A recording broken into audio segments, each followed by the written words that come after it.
Welcome to Connect the Dots, a podcast for hungry individuals that love to stay curious, who are hungry for knowledge, and have an insatiable appetite for growth.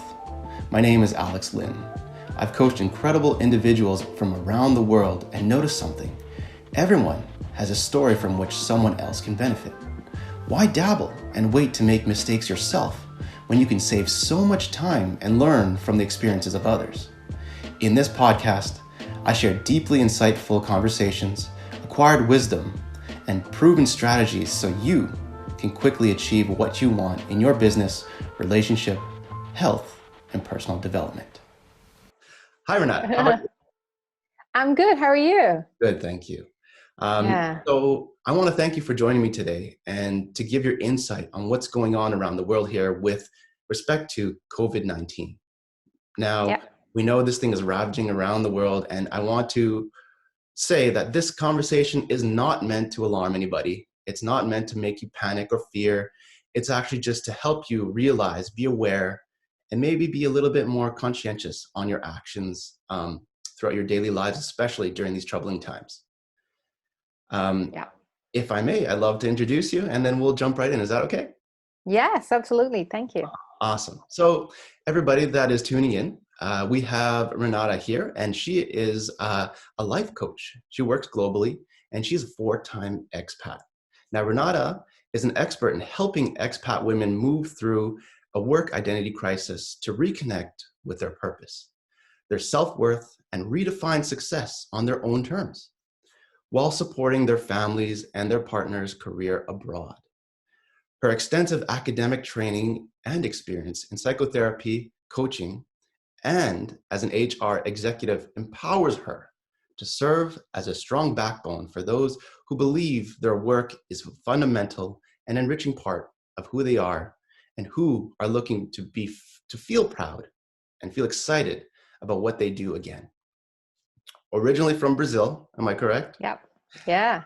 And as we had discussed, you're about 1/3 Italian by blood, forever a Londoner by heart. You miss the snow and your Scarsdale's backyard into the magical winter wonderland. And I know snow's fantastic. We have it here too in Vancouver. And you currently live in Milan. And you're living with your husband, your 2 kids, and your dog, Ozzy, correct? Yes. Yeah. Awesome.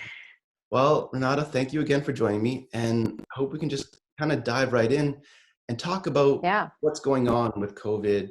And you guys are in Italy, so you're about 2 weeks ahead here. Can you help me describe what's going on over there and kind of give us a look into the crystal ball as to what to expect, really? Sure. So we've been living with this kind of more chaotic situation for about 4 weeks now. My kids have had distance learning for 4 weeks. We've been working from home for 4 weeks. Maybe we were a little more cautious than everyone else here. So we came back from a trip, and in the first week, we already stayed at home. It wasn't mandatory, but we stayed at home. So we've been in effect for 4 weeks in quarantine here in my house. But in Italy, it's a little bit less than that. Like the mandatory quarantine has been 2 weeks and something. So for us, it's now kind of the new norm. And we're we learned how to work in a different way, share the space, and kind of learn to be together all day, go from like a half board to a all-inclusive place where you have like meals and everything happening in the house for everyone all the time,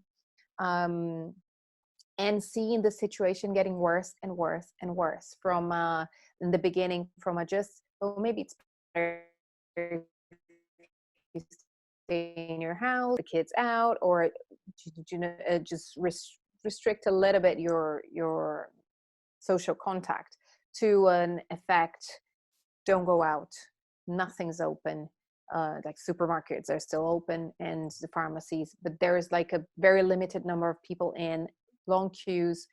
They do have supplies, and we're not having any shortage here, which I think is amazing, and they've been doing such a good job. They're fresh fruit, fresh everything in the supermarket, as the toilet paper thing and everything is okay. But it's like more and more and more and more restricted, and we've been seeing the number of deaths and then the sadness and the really the all the medical staff and everyone that works on the front line with the patients are getting super tired. They don't have replacement, so they can't really rest a lot. They're getting sick. There are not enough beds in the hospitals for any other disease, really any other thing. So if you have a heart attack right now, it's really, really complicated. Jeez. So this is what's good. It felt like a little, okay, it's getting warm and it's getting warmer, and now it's like really shut down everyone in their houses. And it's really complicated because people get it, but they don't.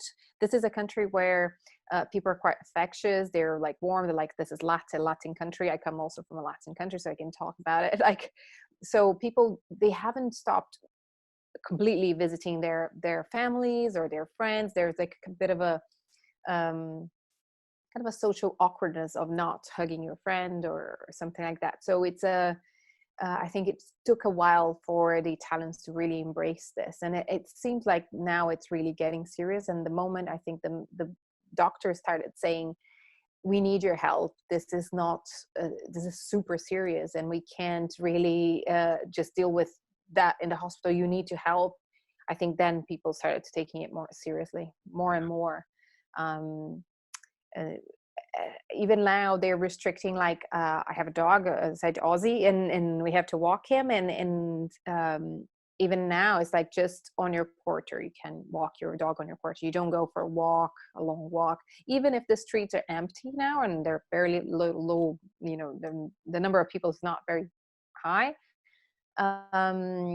Still everyone is doing their part, and it's not to transform the whole city in a park where some go to for a jog or go for, you know, to walk their dogs and have fun. Yeah. The gotta say that the good things that we start emerge, and I think people have seen it all over the world, and it's such a beautiful moment for us. It's like 6 o'clock, everyone goes to the terrace.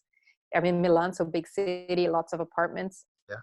And everyone goes to the terrace, and they play usually the Italian anthem, and there's some applause and the music for the doctors, and to thank the doctors, and also there's also like people dance on their balconies and kind of seeing your neighbors and just looking at other people. And I think it's such a good reminder of how much we need each other and how much we need to protect each other and to think about ourselves as a community, and more than just your own nuclear family. Yeah, no, I think that's very important. And I would love to hear your perspective on, you know, you guys are 2 weeks ahead of us. Now, here in Vancouver, where I am in Canada, things are just starting to wrap up, to be honest. People aren't taking it as seriously as I feel that they should. And, you know, we have some people who are saying, you know, I'm going to go to the grocery store and still go buy my everyday stuff, and it's okay, you know. But I'm trying to convey the message of how serious this is, just because of the people that I've talked to and the sentiments that I get from from my contacts. Yeah. So what kind of insight or perspective could you offer to us coming from that place? Now, I know before this whole chat we have here, you had mentioned that you were here about 2 weeks ago. Yeah. And coming from there to now, how was that?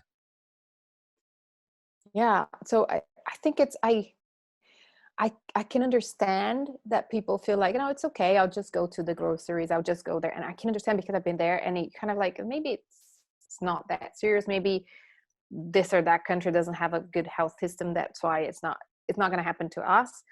But suddenly, and it's like, it changes in 24 hours. You see the number of deaths and the way it spreads out, and it kind of, you go to a completely different comprehension of what's going on. And then you can, okay, I'm not going to put my hand on anything else. I'm going to wear gloves. I'm going to have the I don't know how you call it there. Is it Purell as well as in the US? Yeah, we have Purell, the Purell. alcohol to clean your hands. And And the masks, everyone, like, I'm gonna walk the dog now, I wear a mask, I know how to put it on and take it off without touching it, and I do all the procedures like I'm a surgeon, a freaking neurosurgeon now, know how to wash my hands, and make sure I don't open anything with my touching my hands. And the clothes that I wear outside, when we go to the supermarket, like we have like a jacket, and we take the jacket and leave it on the sun outside.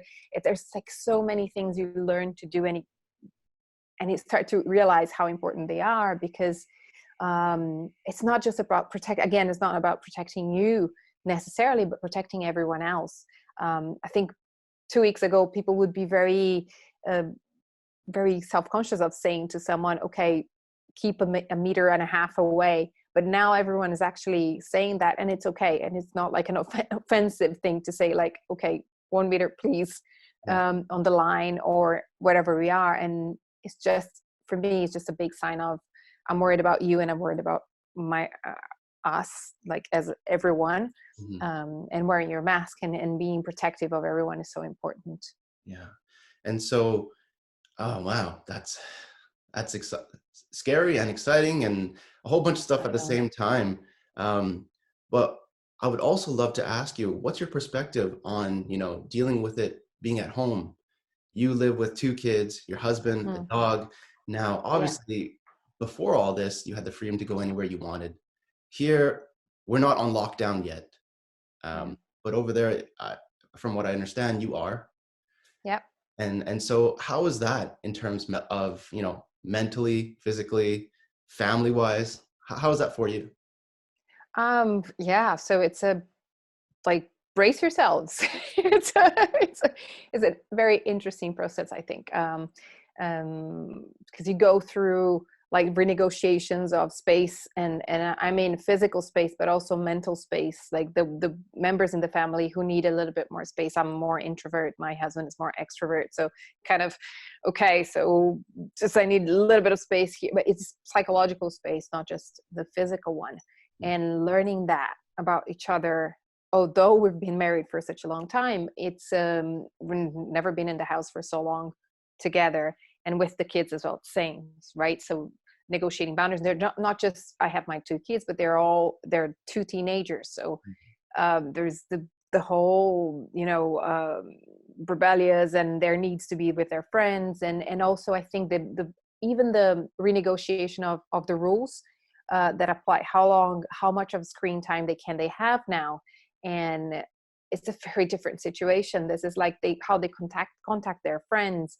And I'm not saying they can be all the time in front of a screen, but it has to be, some rules have to change so that they can talk to their friends. Right. And us too, right? And so what kind of, I guess, agreements or expectations have you set that have worked for you guys, that maybe you can share with the people watching? Just because, not everybody is able to do that in this mental state of, maybe fear, panic. Even for myself, I find it kind of tough to think completely right, especially during these days of so much turbulence. So what would you suggest, or what kind of advice would you give to those that are about to go through this, well, perhaps lockdown? We don't know. I mean, we can't really tell the future, but seeing how things are going, you guys are going to the peak of the curve here, and we're just slowly approaching towards it. So what kind of advice would you give to people to create that psychological, maybe even physical space that you need, especially when you're in lockdown? Yeah. I think one of the important things that when we started, we thought it was going to be 2 weeks. So for 2 weeks, I'm a very relaxed person. So we were like, whatever, very relaxed, whatever each one wants to do. But then when you realize it's going to be possibly months, so then we need to have some healthier kind of boundaries, and from eating healthily and choosing good things, and continuing to have, like, this is the weekdays, so you're not eating, me and my kids and my husband, like, we're not just eating like we were on a weekend all week. And to, whenever you're gonna do something physical, some exercise, which thing are you choosing to do? But you kind of get into it, you realize, like, I need to have a good routine physically, mentally, and you might space and negotiate those spaces. each one of us needs something else, and it's something different.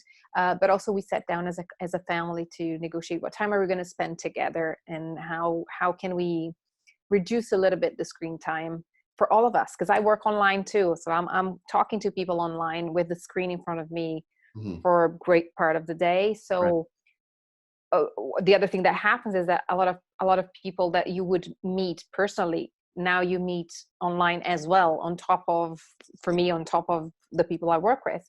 So I'm actually having, like, some time I contact with friends and family, but I have like a limited time even for that, because otherwise I'm in front of the screen all day and all night, Right. and sending messages to everyone, and the same with my kids. And then we have like we watch a movie every night together, or a movie or a series or something, like everyone has to be there.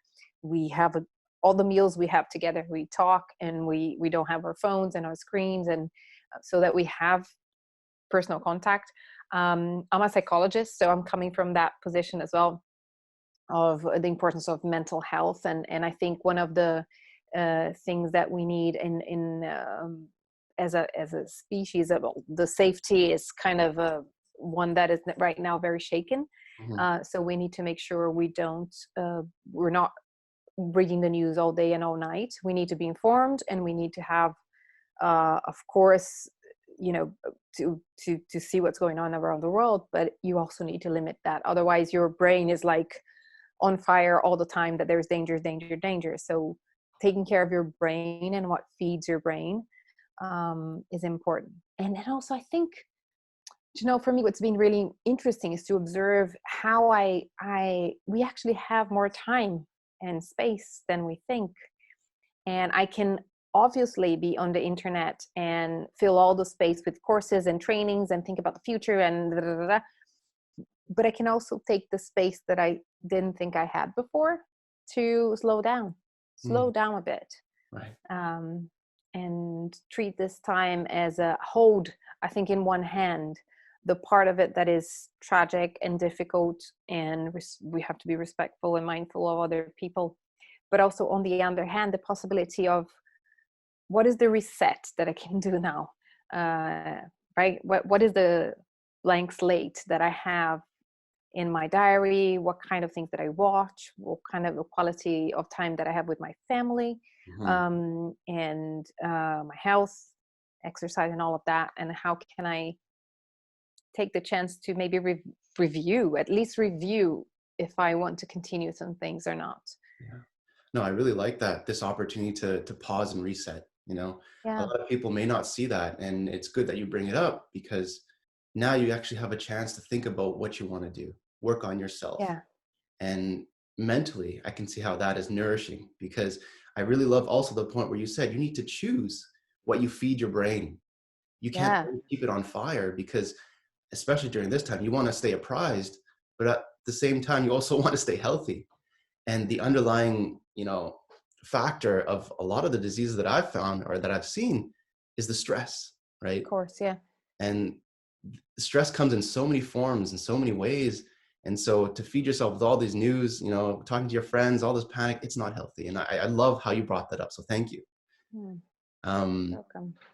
and so we talked about screen limiting, and we talked Yeah, about leaving your clothes outside. Now, mm, here in Vancouver, what I've heard through contacts and just talking to random people, especially healthcare specialists, is that when you get home, you have to take off your clothes, maybe even shower and throw it in the washing machine, keep your shoes outside. yeah. Sometimes you would bring it into the front of the house, but now it's just completely outside. Is that the same over there for you guys? Yeah, it is. I gotta say, the washing your clothes every time we leave, we haven't been doing that. What we've been doing is keeping our coats, and because it's still a bit cold here, so you always have a coat on.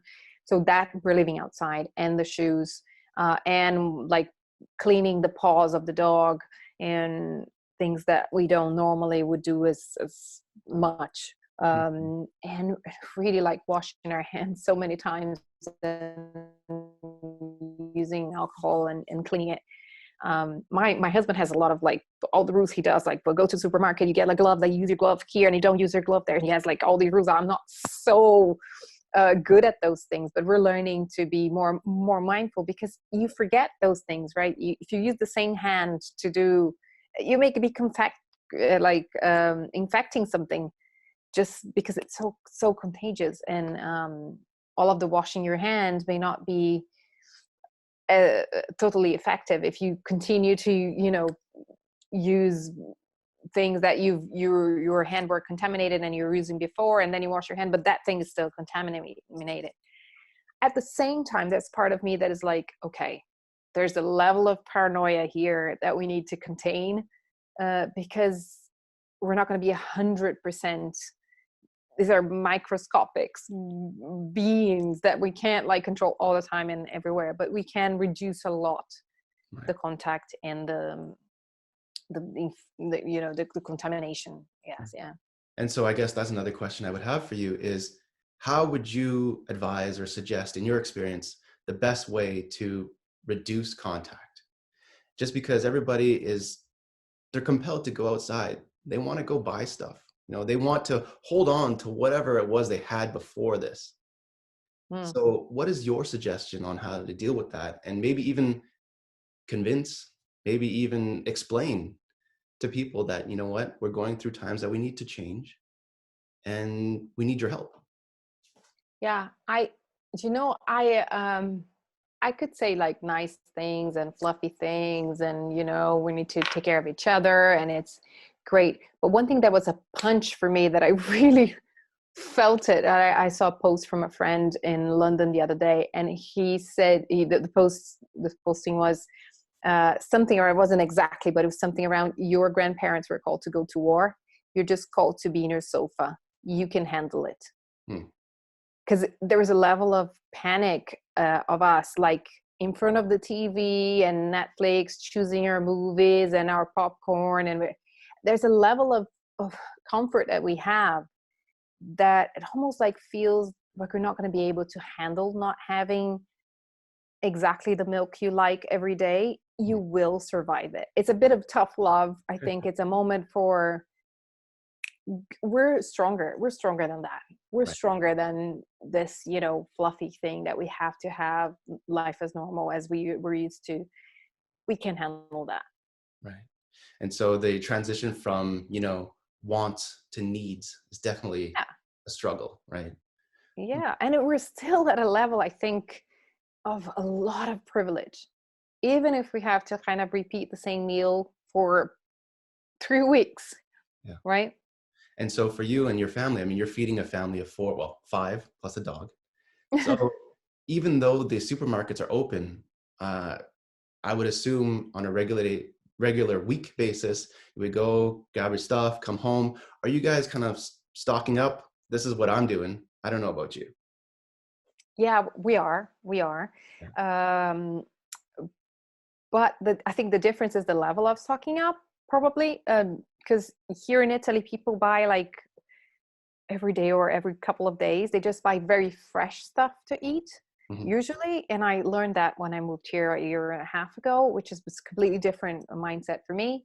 But the houses are not so big also to have so much, the fridges and everything is not so big. I'm coming from, we were in New York before, right? So we had the big fridge, the big storage places and all of that, just outside New York, not in New York City. So all this space and Costco buying and all of that. But here's a different mindset completely. So buying and stocking is like stocking for a week, thinking about a week of meals, and then you can go again and buy again. So I've been stocking and buy more than I used to normally. Right. But I guess I'm stocking for 10 days, 15 days, pasta and fresh stuff and and eggs that you can do meals and basic household care stuff, but Wonderful. not for a long time. It's not a huge stock, because I think maybe that's the thing here. It's not, we haven't felt in any day that we're not going to have food, or we're not going to have the chance to buy something the next day. Okay. Although it's the kind of we're in the eye of the storm here, right? So it's Right. quite interesting how this is happening. And you had So mentioned, I can tell you exactly like how like you should go and buy this. I don't think we've done that. We did like with the masks, and we got masks, and we got the alcohol and sanitizers and stuff like that. And the rest is like on a weekly 10-day kind of stock base. right. And I think that's really important key too, is to remind people to take it day at a day, day at a Yeah. time, just because you don't know where we're going to go in 2 weeks, 3 weeks. Who knows? It Yeah, might go faster, it might go slower. So to stay present, right? exactly. There's something about that. Stay present. Right. Yeah. And look around. I And think look so, around all the time. yeah, good. Keep your feelers out kind of thing, right? Yeah. It's not Um, just you. And then the thing is like, it's not just you. You may have like things for a year, but then a lot of people won't have, because there's also, I'm sorry if I'm going too far on this, but I think there's also a need to look at things as um, some people are salaried on a salary basis. They're still getting their salaries. They still have money to go and buy a lot. Some people get money, like there's just some money available to buy, and they are going to need to go on a more regular basis and buy less because they don't have the money to buy so much. So I think we really need to be mindful and of the community, the whole community, and take care of each other. Now, here in Vancouver, we're fortunate, well, sort of, just because we have something called employment insurance. And so Mm, I know people who have lost their jobs and they're mm, applying for that. I believe it was just the other day where 500,000 people were applying for this employment yeah, insurance just to get subsidy so they can survive, right? So thank you for bringing that up. And I don't know how it is in Italy, but definitely getting creative on ways to how to support these people, especially during these troubling times, is a definite need, right? yeah. And in addition to that, thinking about mindsets, you know, in your opinion, what kind of mindset do you think would thrive in these kind of times? Hmm. That's a good question. Um,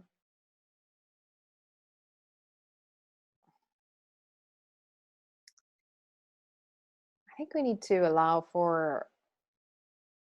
Um, it's hard, right? Because it's a. Some people are panicking and really struggling to stay calm, and it's not like their fault. Oh, they can't change this. It's not like a. So I don't want them to feel worse if they're feeling like that. Uh, but maintaining a level of calm and a level of like, I think mindfulness has not ever been such a important thing to think about. Like look around. You're not. Uh, there's nothing like when you're freaking out. You really need to look around and calm down, and know that half of what you're feeling is about your thoughts. They're crossing your mind about possible things, possible disasters, possible diseases that you may have, possible contamination. But that contamination, those diseases, those things are not actually happening. So really coming back to that, and so because I think we need a level of tranquility right now Right. to be able to think and to act in not a crazy way. Um, Right. I really think we're going to go through this, and there are some medications that are coming up now that seem to be effective. So it may be that the curve is not going to be exactly the same in the US and in Canada, hopefully, and in Brazil and in all the Americas. Um, hopefully, but we really need, I think, a level of centering and some calm. Yeah.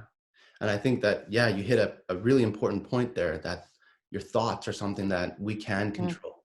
We can't mm, decide what thought we're going to have 10 minutes from now, but we can decide whether we hold that tennis ball, or yeah, we let go and say, okay, exactly. time to move on. Right. And that's Yeah, definitely a practice that I do. And I assume you as a psychologist would teach your clients and the people that you work with. Um, yeah, but in your experience, what's a good technique? What's a good way to actually do that? Because when you're in the midst of everything, it's so hard, you don't realize you're holding the tennis ball. So yeah. what would you advise people to say, be present, be mindful? Those are big words that are tossed around a lot, but what does that really mean Mm. And how can you, what techniques Mm. have worked for you or your patients? Yeah, I think one thing that for me works really well, and I notice that works really well for people I work with, is notice your thoughts as if you were a third person. Like Mm, you're not your thoughts. Separate yourself and notice, and even comment on them. Like, wow, it's interesting. This is coming to my mind now. This is interesting that I'm thinking that. So kind of separate a little bit from your thoughts, and if you can separate a little bit, and if you can reflect on that as if it's a kind of second, third person, you know you're not your thoughts, like you're not so immersed that you can separate.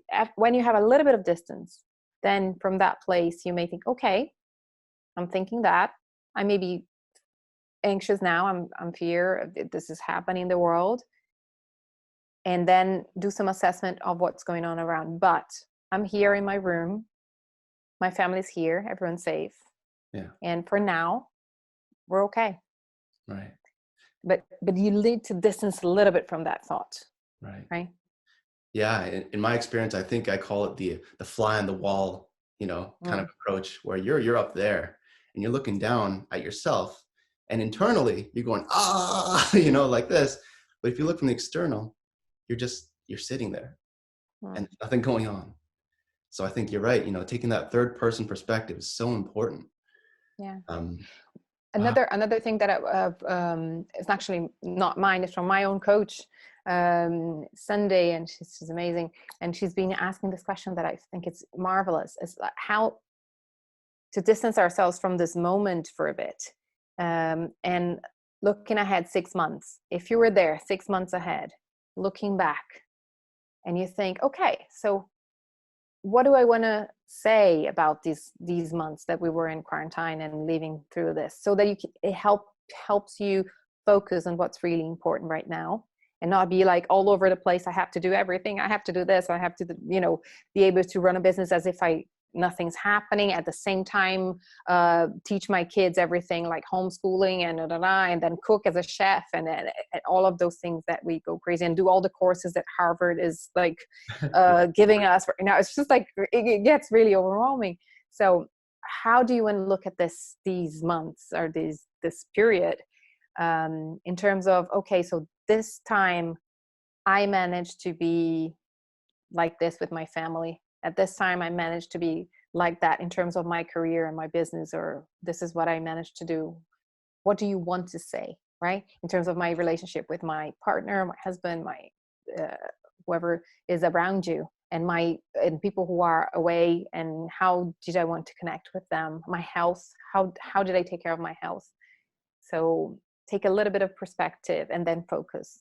So this is what I want to say. Wow. No, that's really helpful. Just because looking ahead, especially during times of turbulence like this, may not be as easy for everybody, right? So maybe make a list. Maybe take a Yeah. moment, sit down with yourself. If you're into journaling, why not? You know what I mean? Yeah, exactly. And And especially with people who like to write, right? exactly. And Yeah. I think one thing that I would love to highlight is that this is also a time to help, to serve, and Mm. to create that community that maybe wasn't there. It's amazing Yeah. that everybody was going through their day-to-day face-to-face, but now everybody's just boop, online, Yeah. and it gives you the speed of which you can actually connect that wasn't there before. Um, and so I would love to hear more, especially on the topic of connection with you and your family, and being in such close quarters all the time. What are the struggles and what are the benefits? I want to focus more on the benefits, obviously. But if there Yeah. aren't struggles, how did you get through them? And how can we benefit from this situation? I think, yeah, the struggles are like going, I think people suspect, like being so close, and there are going to be moments or of um, some fights and some discussions, and because you're around people you have such a close relationship with, um, and I think also that gives, like, for my experience here, we have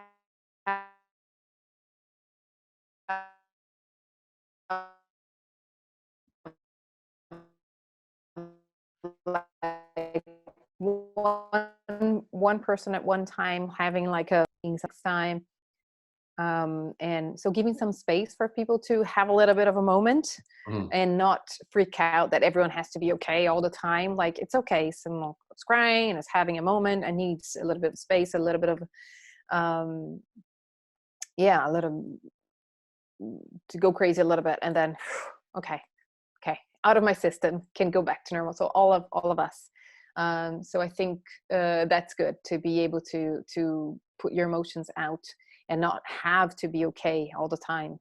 Um, and for me, there is a little level of tough love of, guys, we're okay. There's internet. We're doing what we're doing. We have food. We have everything is okay here. We have a beautiful balcony. You can get out and get some air. We have water. There's a little bit of that as well. Remind yourself of all the good things that you have Right. and how safe you are. So I think that's in there. In terms of the relationship in itself and the connection, I think people vary a lot here, right? In it, and I don't want to give a recipe of anything that you can connect it. Some people would be more inclined to play together or do something together. I just don't like the idea of keeping everyone occupied all the time. I think that we have a tendency to be busy, right? So, and then it's like, I see like groups of moms and like more in more frequently groups of moms, like, how do I keep my kids busy? And they don't need to be busy all the time. Right. They don't need to be. We don't need to be. We need moments of real connection. And if you're going to have fun playing with your kids, do play with them. If you're going to have fun doing an art project or cooking together or having like wine and just chatting and whatever you're going to do together with your husband or your family, your wife, or whatever. But do it from a place of, I enjoy this, we're connecting, we're having a special moment, and we have this time, and it's so good to have this time, not from a place of keeping each other busy. And because then we're just replacing the other model, right? You have to be busy, busy, busy, busy, busy. Right. And And coming it's from not that, real connection anyway. yeah, for sure. And, you know, coming from that model of busy, busy, busy, that's really a true testament to what we were doing back then. And again, going back to the reset, right? We don't have Yeah. to be busy. And I really appreciate you bringing that up, because creating that space for yourself to be able to slow down, to get creative, Yeah. and actually build the communication and the relationships amongst yourselves, amongst your loved ones. Um, that's a blessing in disguise for Yeah. sure, right? Yeah. It really is. It really Wow. is. And I think someone told me, I don't know who it was, but someone told me the other day, it's a time to show, not tell, right? So we need to, instead of just telling and preaching, and I was thinking about you uh, talking about serving, right? We have to serve, and we not have to, but we want to serve, and we want to do something in this situation, especially like us coaches and psychologists and people who work with helping professions. And yes, I think we have to go, but we also have to, I think it's a good service if we take care of ourselves, if we take care of our families, if we give ourselves time to breathe, if we're not feeling like helping anyone at that point, at that moment. You have to, you need to take a breath. You need to be able to, and then you're available, and then you serve, and then but you don't, otherwise it's like this kind of frenetic thing about doing and doing it, but the telling and inviting people to think and producing this, and then you have to do this course, and then you have to, it's like, it freaks me out. It's just giving me I think we need to show, like, this is how you take care of yourself. This is how you do this in a healthy way. And I guess it comes back to the slogan of, you know, stay calm, carry on kind of thing, It's kind of, yeah, right? neat, right? Wow. Which Okay, is a war thing, right? So it's quite interesting that it's so fitting right now. exactly. Wow. Well, I want to say thank you again for taking the time to really explain all this and give your perspective on what's going on in Italy, especially with your personal experiences as Yeah. well. I'm hoping that this will really help everybody listening, and that they get a little bit of nuggets out of all these little things that we were talking about here. And I would love to take this time to just to highlight some call to Absolutely. actions, right? I would like Absolutely. to have people, maybe join me, sending some prayers, sending some good energy out there. Yes, a lot of stuff is going on, but it doesn't all have to be bad, you know. Yeah. And like you had mentioned before, best practices: stay home, stay clean, be considerate to others, right? Um, was there anything else you wanted to add? And you can handle it. Yes, We can handle it. yes. I think together, especially as a community, Yeah. it's a time to get together, really leverage that power of community. And yeah, I want to say thank you again. Oh, you're welcome. It's a pleasure. It really is. All the best to you and your family. And I'm sure everybody who is listening is appreciative of what you had to say. Thank you. I hope it was useful, and I'll be around. I'll be checking your group and everything to see if there's anyone if want to reach out for questions, and if they want to know something more specific, I'm here. Wonderful. So how do they get in contact with you, Renata, if they wanted to, those that are watching? They can. I'm in the group, so they can tag me. I think it's going to be the easiest way to get in contact right now. Wonderful. And they can also write an email. I can leave the email renata@renataandrade.com, but I'll spell it so that they know. Perfect, perfect. Okay, so I'll put all All right. that in the description below.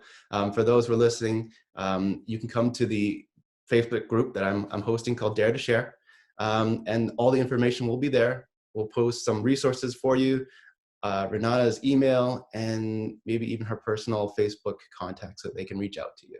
Sure, Awesome. absolutely. Thanks so much, All Renata, right. and Thank you. Good to we'll talk talk to soon. you. Yeah, take care. Bye, you too. Bye, bye. Thanks for taking the time to listen. I do what I believe, and what I believe is that everyone holds a story that can help someone else. Through coaching, I'm able to lead conversations, dig deep, and elicit personal experiences that lead to eye-opening insights. If you want more of this and learn from some of the most incredible people on this planet, go to coachalexlin.com/connectthedots.